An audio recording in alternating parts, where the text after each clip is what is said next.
Hello and welcome to Bargain and Special Gaming. My name is Rich. We're going to play some more Forza Motorsport. We're doing the final race in the Road Corvette Z06. Let's see. I hit the button here. It's going to be Indianapolis Motor Speedway. And we can get some performance. Let's do some quick upgrades, see what we can get here. A little bit of acceleration, some handling, and some braking. Sounds good to me.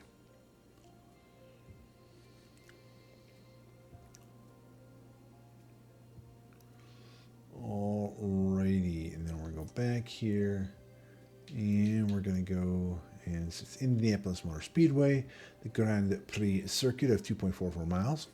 It's 2:40 in the afternoon. It's clear. It's 3 laps of practice and a 5-lap race. Alrighty, let's do this.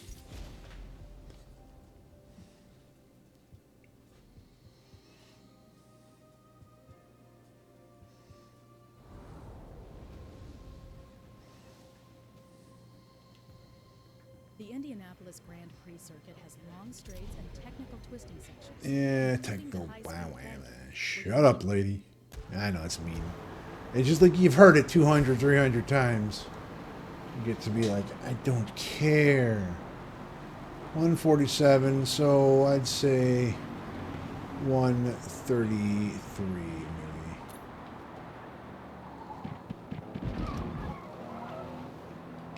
Mr. Batmobile.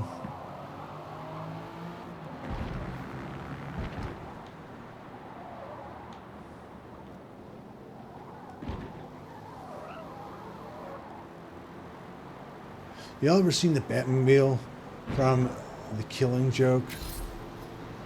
It's a classic Batman comic collection. And I don't know if it's a great story. I'm not the biggest fan of The Killing Joke. But the Batmobile in that one is the most phallic looking, I think, Batmobile ever. I think it's just like... I think there's like a bat face on the front of the car. I don't know if I'm remembering correctly, but it is one of the more ridiculous penile shaped Batmobiles I think I've ever seen.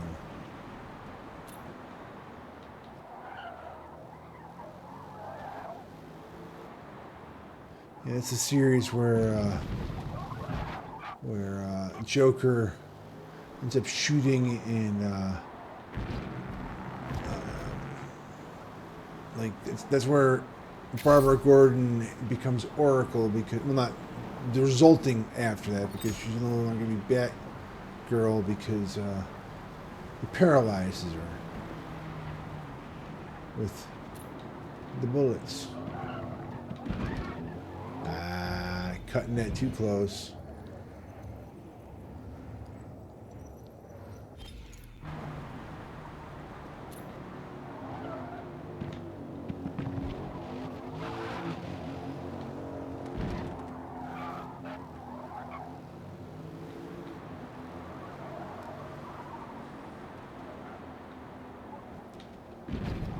This is I'm doing terrible on this lap.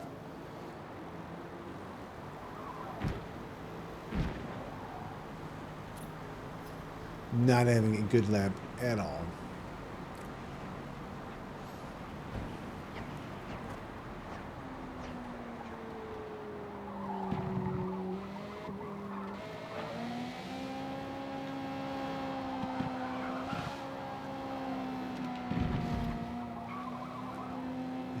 The Batmobiles, like, I'm familiar with those. You have that classic one from the 1960s TV show that just is like,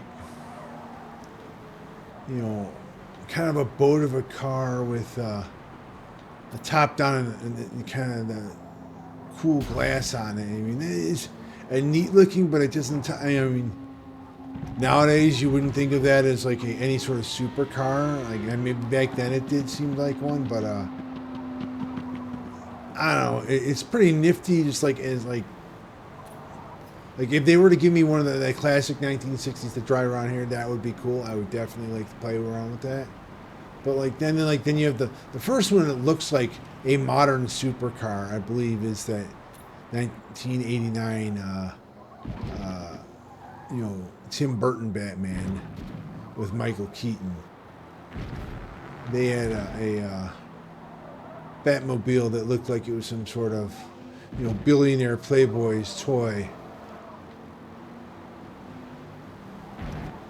And then like you get those arcing games where you get like they look like tanks or some like they decided like they were going to kind of do Batman like Tony Stark. His tech was going to be on that level, Wayne tech. It was always Wayne tech. It was always supposed to be a big part of this Batman story, that like Bruce Wayne is not only wealthy, but he owns a technology company that can make really neat things. And so you get all that really cool tech.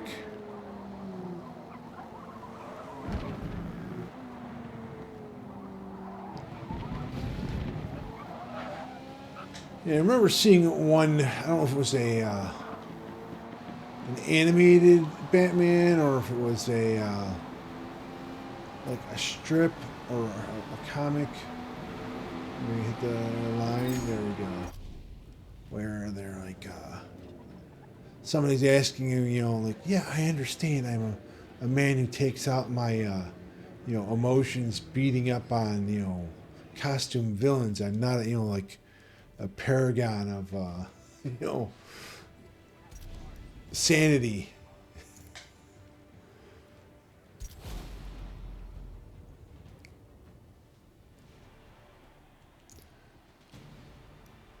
All right.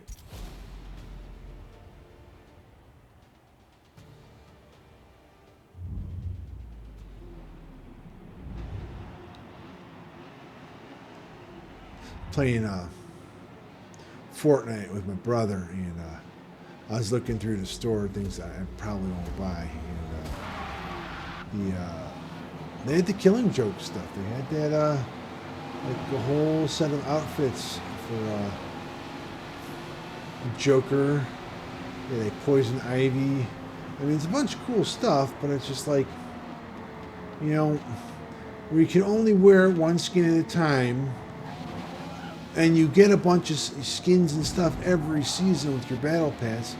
I don't feel the need to spend money to get like something that's a little nostalgic for me, for getting a Batman or Joker thing, even though I like the characters. Now the same thing is going with Overwatch. I really kind of want. They've got these G.I. Joe themed characters that like. They did an excellent job of making them look like classic G.I. Joe action figures. And, that's right in my sweet spot. When me and my little brother were kids, those were toys we had. We had the aircraft carrier. Every year, Mom and Dad managed to make us think it was going to be a small Christmas. It wasn't in the cards. Santa wasn't going to be able to get any of the big things that we'd marked off in the Christmas catalog, or they just weren't available. And every year we'd be surprised, when Mom and Dad got us the aircraft carrier. They got us Terror Drome.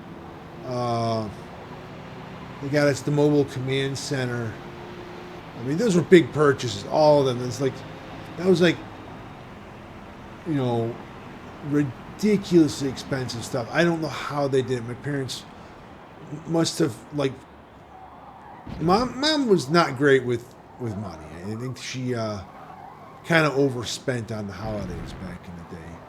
But man, those were some of the coolest toys. We had in our basement an old coffee table set up where we could build.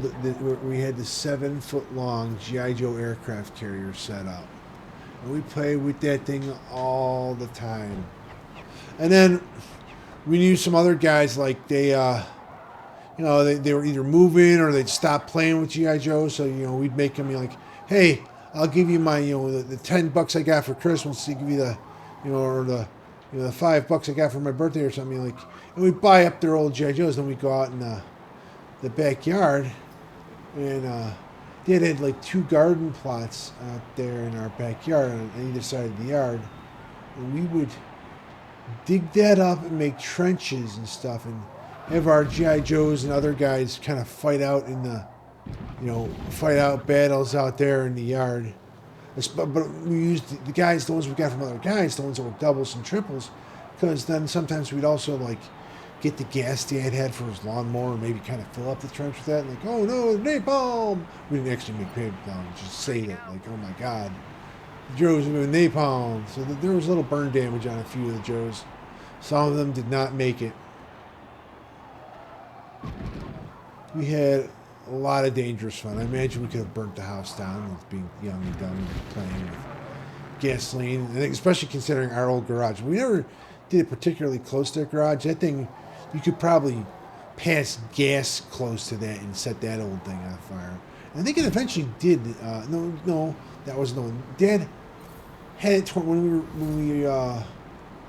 before he was about to move. Like, there was no way I was going to be able to sell the house with that wreckage of an old garage. So he had it torn down and had people build a new one.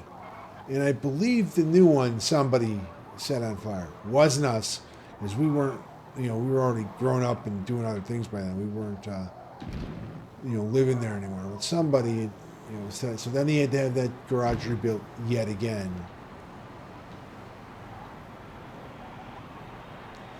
The original one, though, like, it was a pain to get in and out of. It had a dirt floor, and one of our cats, our cat Kitty, had escaped because she was an escape artist. She'd open up the back door to take garbage out and stuff, and she would run right out, zoom. You wouldn't even see her coming. But like,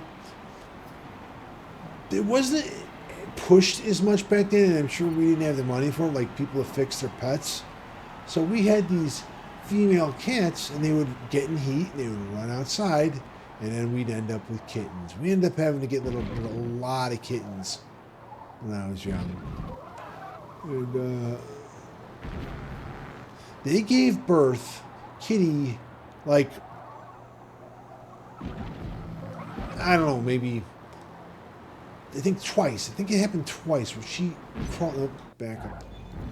crawled in between my brother's legs on his bunk in the bed and gave birth between his legs because she felt safe there. Anyway, she, on one of those many occasions when she got older, got out, and I don't know what killed her, but she crawled up into an area in the garage that was hard to get to, but you could see from one of the side windows. It was kind of like pinned up against this like area there, and you could just absolutely see her, but there's like no real good way to access it.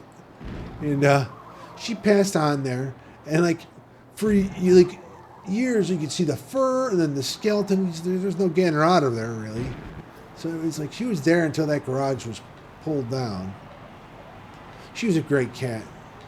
She deserved better than that, and she was this friendly cat. And she, ugly as sin, but she was a good mama, and she was also just a friendly, get up on top of me when I was sleeping and demand pets. I was on the top bunk of the bed beds, and she would jump up there to hang out with me, and I would pet her, and I would just hold up my hand, and she'd walk back and forth under my hand and pet herself. Good cat. GB Kitty, generic brand kitty. Yeah, my dad's sister Peg brought us these cats. 2 to start with.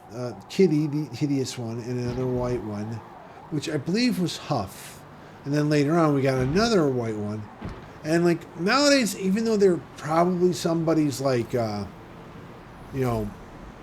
bastard cat, they weren't anybody's expensive cats. I imagine the 2 white ones probably would have been expensive cats to get from somewhere.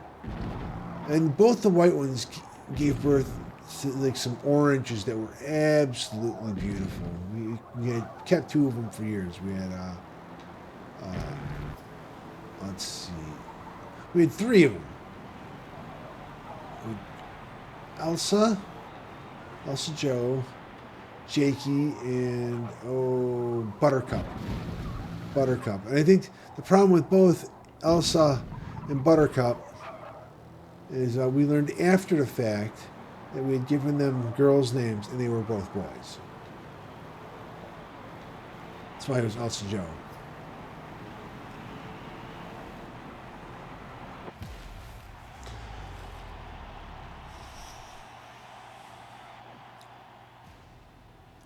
There we go.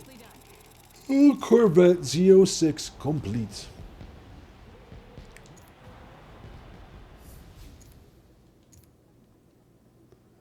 Let's exit, and we'll take a look at what the next series is going to be, and if I can afford it even. I hope I can. All right, the next event is already available, so next will be the Race Corvette C7.R. So I imagine it's another one of these ones where you have to buy the one car. Well, he's going to talk. Both the Corvette Z06 road car and the C7R race car are the result of a long-standing and storied partnership between two titans, General Motors and Pratt & Miller Racing. By 2012, GM was on their 7th generation Corvette, and Pratt & Miller had been winning races with Corvettes for over 10 years. Building upon the Z06 road cars was the C7R. Lessons learned while racing fed back into the road cars, and these updates offered more performance potential for the race team to exploit. On track, the C7R was a success by any measure. 16 wins, including marquee races at Daytona, Sebring, and Le Mans, as well as 3 championship titles, proved the strength of this partnership. All right, let's see what this is going to cost me. It's going to be $256. This is going to eat up everything I got getting this next Corvette. So we're definitely going to be doing something else after this next race. You know, oh my goodness. Anyway, thank you all for watching. You guys want to see more Forza Motorsport? Let me know in the comments if there's other games on Game Pass or PS Plus. Games are free to play, games on sale you're interested in. You can write that down in the comments as well, and I'll try to get them as soon as possible. And I'll see you guys all next time.